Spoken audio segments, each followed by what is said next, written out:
একটা চমৎকার ফুল ফুটেছে একটা উদ্ভিদে, দেখতে পাচ্ছেন একটা বৃক্ষে।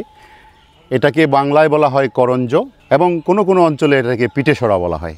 শোভাবর্ধনকারী উদ্ভিদও বটে। বিশেষ করে এর ফুলগুলি যখন ফুটে ইনফ্লোরেসেন্সটা দেখতে বেশ চমৎকার। এর বোটানিক্যাল নাম হচ্ছে পোঙ্গামিয়া পিনাটা।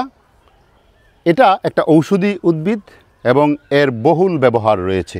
করঞ্জ গাছের বীজ থেকে যে তেল পাওয়া যায় তা এক ধরনের বায়োডিজেল উৎপাদনে ব্যবহৃত হয়। এই তেল ডিজেল ইঞ্জিনেও ব্যবহারযোগ্য এবং পরিবেশবান্ধব বিকল্প জ্বালানি হিসাবে গুরুত্বপূর্ণ।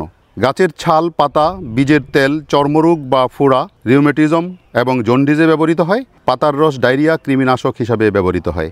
এর তেল ও বীজের গুঁড়া প্রাকৃতিক কীটনাশক হিসাবে ব্যবহার করা হয়। মাটি সংরক্ষণ ও সার হিসাবে পাতা ও ডাল ব্যবহার করা হয়ে থাকে। পাতা শুকিয়ে গবাদি পশুর খাদ্য হিসাবে ব্যবহার করা যেতে পারে। এর কাঠ খুবই শক্ত ও টেকসই।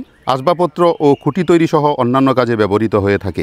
এটি যেহেতু ফেবাসি পরিবারভুক্ত একটি উদ্ভিদ, বায়ুমণ্ডল থেকে মুক্ত নাইট্রোজেন সংবন্ধন করে মাটিতে নাইট্রোজেনের আধিক্য বাড়িয়ে দেয়, নাইট্রোজেন ফিক্সেশন করে তার আশেপাশের ফসলি জমিকে উন্নত করে, ফসলি জমির উর্বরতা শক্তি বৃদ্ধি করে। যেহেতু এটা একটা পরিবেশ বান্ধব উদ্ভিদ এবং বায়োডিজেল হিসাবে এই উদ্ভিদের ফল থেকে নিষ্কাশিত তেল ব্যবহার করা যায়, সুতরাং এই উদ্ভিদটি আমাদের দেশে থাকলে এটাকে টিকিয়ে রাখা একান্ত জরুরি।